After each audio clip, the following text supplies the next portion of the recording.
Hey everybody, it's Erin, your $5 fashionista paparazzi team leader, and I'm here today to discuss with you guys policy and procedures. Now, we're not going to cover everything, but I know when you guys signed up, or when you sign up, if you're new and haven't signed up yet, but you're getting really close and you've already been added to my team page, this is information you need to know, but when you sign up, you agree to the terms and conditions and the policy and procedures that paparazzi shows to you before when you sign up.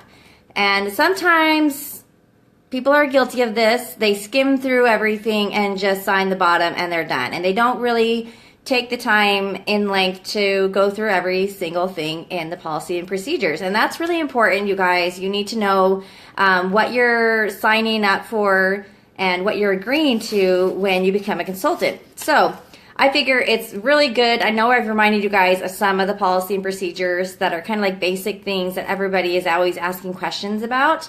But I went through some of the policy and procedures today. We're going to get through the very first half of them. And we're just going to do the bullets that I feel are really, really important. We're not going to get down to the nitty-gritty other things that are just a little bit more difficult, like say what happens if you die. I know it's kind of a morbid thought, but if you die and you need to transfer your business over to, like, say, your spouse or a child or something, we're not going to get into those kinds of things. If that's something you're worried about, then I guess you can go and look at those. You know, I just don't feel like that's a relevant thing at this point. For everybody, but I tried to pick out the things that are most useful and the things that you probably don't know and would like to know a little bit more information about that's a little bit more important to your business right now. And so we're going to get started really quick. I'm going to bring up the policy and procedures actually on my computer. I made notes of it, but there's 27 pages, you guys, so there's quite a lot of reading. And so I feel like this is going to be a lot faster to kind of get through a lot of it that you guys need to know that's more important. So first off, so we're going to skip through some of the sections, but 3.2, one consultant business per household. So that means if you want if your mom lives with you and she wants to sign up to be a consultant, she can't do that because you have the same address. You share the same address, so there can't be two different people in the same address becoming consultants. So if she moved away and had her own apartment, then she could. So that's kind of something that you need to know. You can't sign up your spouse to be a consultant. You can call up paparazzi afterwards, after you sign up or when you sign up, and you can be a joint. So it could be a joint enterprise with your spouse. But you can't have two separate businesses in the same household. Okay, that's 3.2 of our policy and procedures. 4.11, now claims. Now here's a big one. You can't make any claims in relation to the product or income generated. So you can't go and say, oh, with paparazzi, you're going to make such and such amount of money, because you really can't. Now you can say, with paparazzi, if you sell 100 pieces of jewelry, you're going to make this amount, and which is like $225 for 500 pieces of jewelry. So you can say that, like, if you sell this, then you'll make this, right? That's fine. You can make an estimate. Well, as a director, you're going to make anywhere between, and it's a range. It's not going to be a specific amount. You can't go and say, oh, once you hit A-lister, you're making 40 grand a month. You can't really do that, okay? But you can say, like for me, for instance, I've had someone ask me, well, what do once you get into executive director, what do you make? And I'll tell them, I said, it's anywhere from here to here. I've had some months where it's been, $700. It's been some months where it's passed almost to $2,000. And that really just depends on sales and your team volume and how well your team's doing. I can only do so much as far as my team volume, but I can do everything involved with my sales, right? I'm solely responsible for the sales of my own product, okay? So that's something I do have, but I can't make any claims. I can't say, if you sign up for paparazzi, you're going to make $25,000 a year. I can't make that claim because it really is dependent on everybody's work ethic and how each consultant works their business. It's going to be relative to the individual, okay? 4.14, disparaging remarks. Now, I see this a ton on social media. someone will make a remark on, one of the group pages, and it gets deleted, and then they throw a big fit. Oh, well, my delete, I should have an opinion, no matter what. This is ridiculous. I can't believe I can't say this. You know what? 4.14 in the policy and procedures talks about disparaging remarks and social media. And if we have a social media group, like I have my team group for you guys, and I can't go on there and allow you guys to be negative and make bad comments or disparaging remarks against any other consultant. It has to be deleted. I have to monitor that as I'm the owner of that group. Now, if you're the owner of any other group, that's your responsibility to monitor those remarks and comments to make sure everything is positive and uplifting. And even just your everyday passing. If you hear someone, asking you about so-and-so other consultant, and they're like, I can't believe this happened. Maybe they had a really bad, interaction with this consultant. It's not really, you can't really say anything negative about that other consultant. Even if they undermined you in some way or treated you unfairly in some way. I had someone another consultant who really did pretty much lied to my face and other consultants' face. And I can't really go around saying, well, this consultant did this and, she's not one to be trusted, because that's kind of slandering. You can't really do that. You can say, I would be very careful when dealing with this person because I'm your teammate and I care about you, and, just be very careful and make a contract maybe if you want to have someone hold up their end of the bargain type thing. But you need to be really courteous. No negativity, be really polite. Those are things you guys signed up and agreed to do.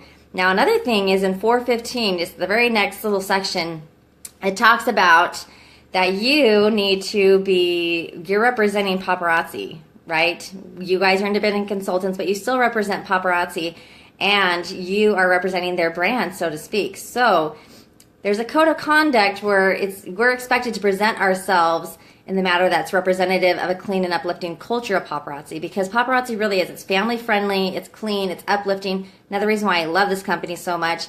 And we're expected to act, dress, and appear what's representative of paparazzi. So clean, uplifting, polite, all those things.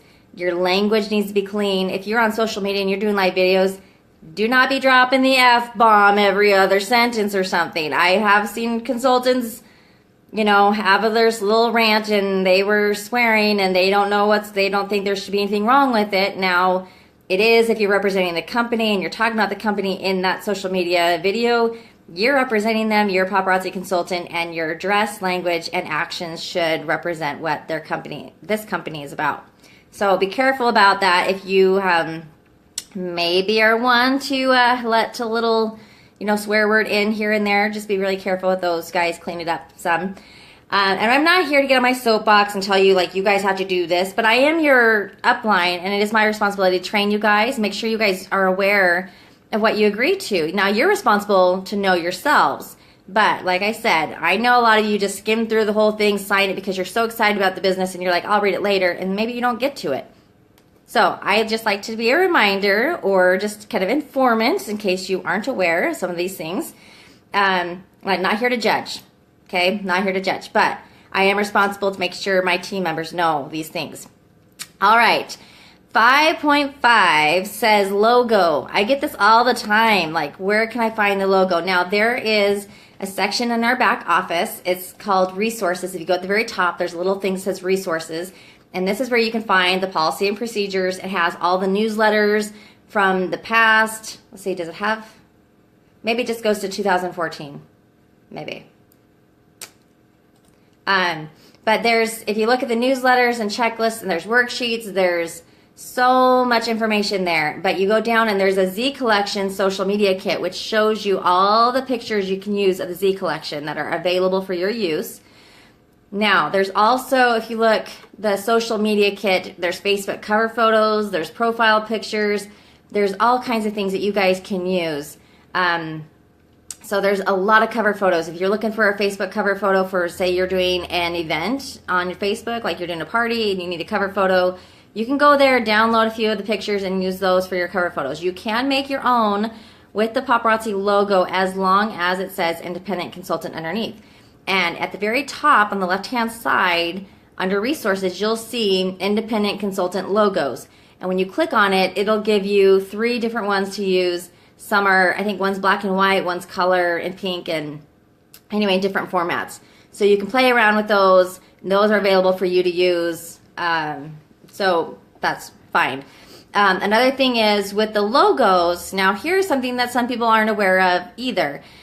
You cannot make items with the logo or paparazzi brand to sell to anyone else or to distribute or anything like that.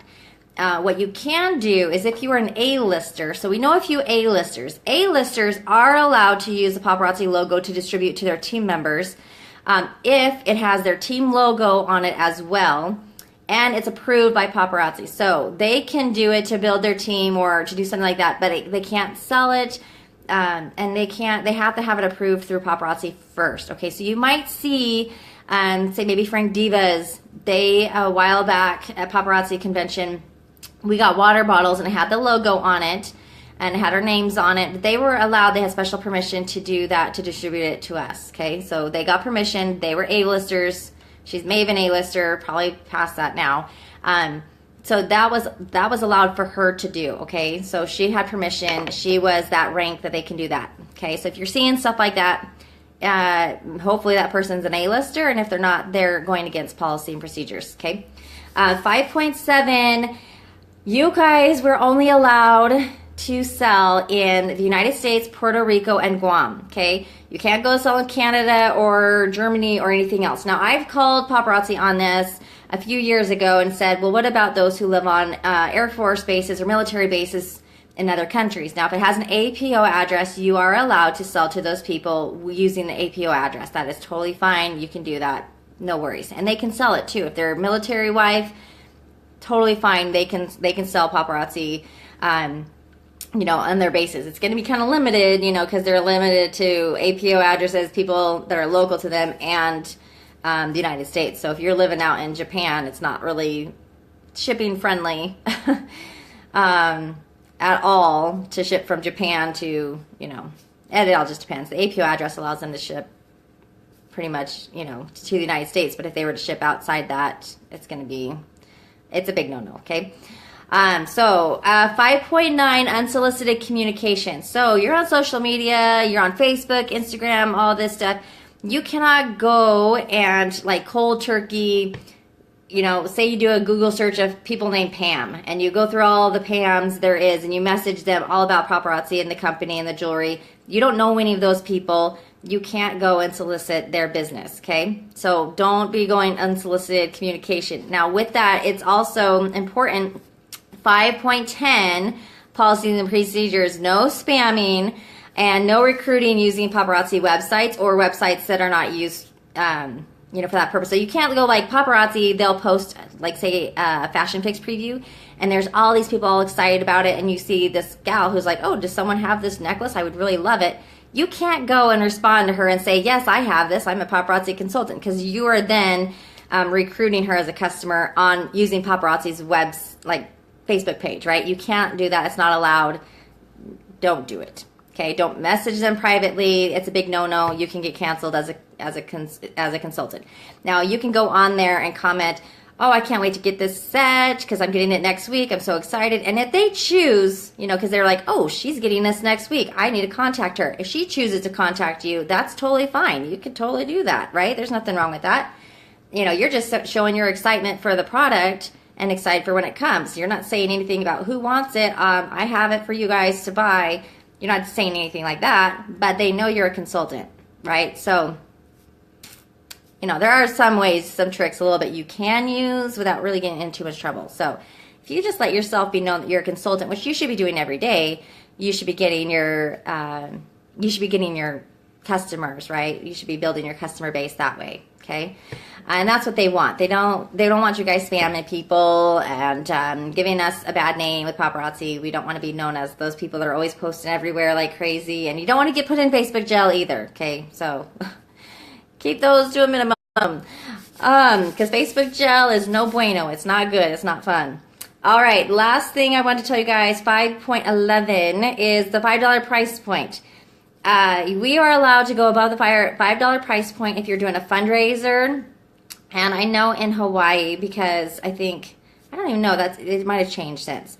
But $5 price point, you can't go below it. You can't offer buy 3, get 1 free.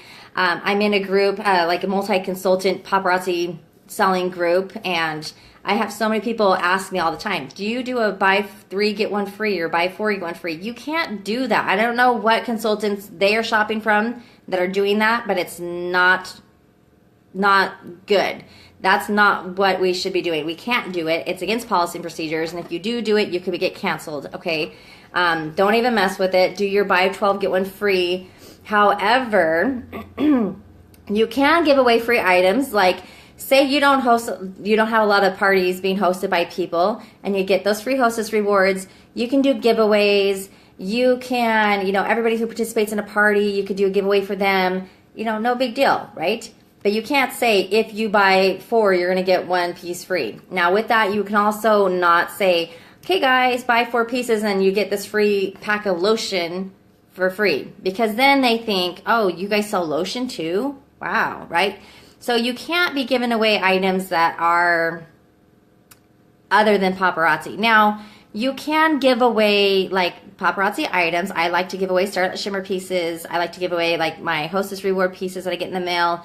I also like to see, like one time, I think I'll do it again during Valentine's Day, I gave everybody candy in their gifts, in their bags. And I put, everybody's getting a free little gift with their order. Now, I didn't put a value amount to what it was. It was like few pieces of chocolate, and that's fine. They don't know. I mean, honestly, they're not going to think that I sell Hershey's, chocolate bars, because they don't have consultants for that. So that's something like that that's really minimal and really obvious. That's different, okay? So you're allowed to do something like that. Now, if you guys have any questions about any of the things that I've talked about, I know we went through quite a bunch, but there's still a lot of things with the policy and procedures that we haven't even covered yet. And I'm going to probably do those on another training video. So I just kind of want to do like, this bit and then the next bit and on another training video and discuss those later. But I wanted to kind of make sure you guys were aware at least of these things, the things that I feel are important, the things that you guys maybe just don't know about.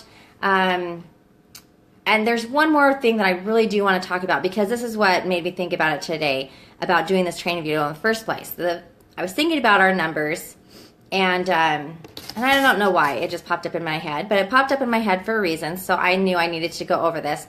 And this is called inventory loading. And this is on 519 under policy and procedures. And it says, consultants must never purchase more products than they can reasonably use or sell to retail customers in a month, and therefore must not influence other consultants to purchase more product than they can reasonably sell within a month. Okay? So, you guys, when I post pictures, and this is really important because you guys see that whenever there's new items in the back office, I post pictures of these new items so you guys can jump on them really quick, get them before they sell out. And I want you guys to be ordering, because I want you to order so that you're selling, right? If you have a lot of inventory, you're going to try to get rid of that inventory so you can make money, and that's what you should be doing. For whatever you bring in each month, you should be selling that much each month. If you are buying 100 pieces a month, you need to be selling 100 pieces a month, or have that expectation on yourself that whatever you're ordering that month, you're wanting to sell. And so I want you to just be very careful when you order, that you're not ordering like, tons and tons of inventory. Now, it's kind of tricky, because we all know that in the fall and like a holiday season, it gets crazy, orders get backed up, but you are buying, like you might be front loading your inventory with the intention that shipping process is going to be delayed. You're not going to get inventory on time, and so you're going to be buying a lot more so that you have inventory on hand when that happens, right? So you're buying it with the expectation you're selling it like it's holiday season selling time. So that's different, okay? Let's make that clear. That's fine. But you can't go and buy like 1,000 pieces of jewelry and just sit on it for 4 months, right? You need to be actively, trying to sell this jewelry as you're purchasing it. Now, For me, yeah, I'd love for you guys to all be active, all be selling your jewelry, and I hope you guys are. I really hope you are. But I also want you to be smart about your purchases. I don't want you to be purchasing so much inventory that you're becoming in debt and it's overwhelming, and then you don't know what to do when it doesn't all sell right away. You guys, that's not what this is about. This is about being smart, making money, and doing it the right way. So, like, if you want to build up your inventory so you have 500 pieces in your inventory, that's fine. Build up your inventory to that point and then just restock, okay? As you sell, you restock. As you sell, you restock, okay? Don't go and buy another 500 pieces or whatever, so then you're at 1,000 and then you're overwhelmed because you have so many pieces. Now, I carry like 800 pieces myself.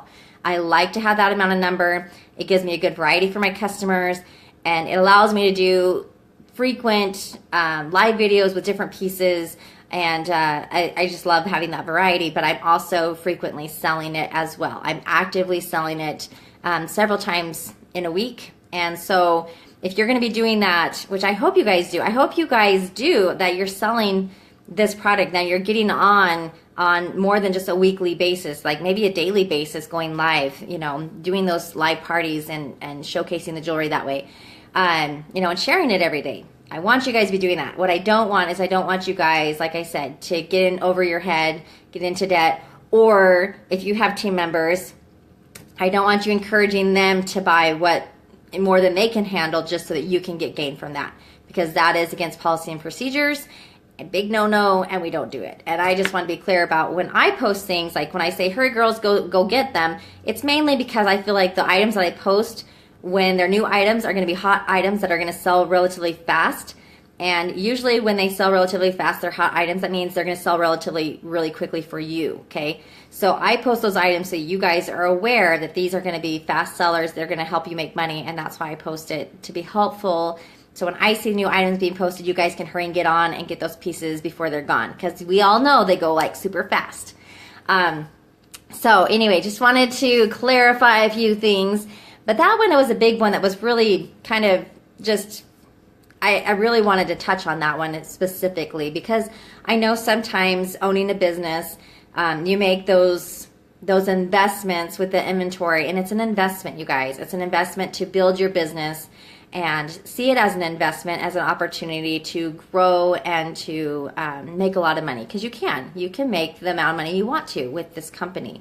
So I just want to make sure that you guys are aware of policy and procedures, the things that you agree to when you sign up as a consultant, and because that's my responsibility as your team leader, to make sure you guys are aware of these things, that you know about these things.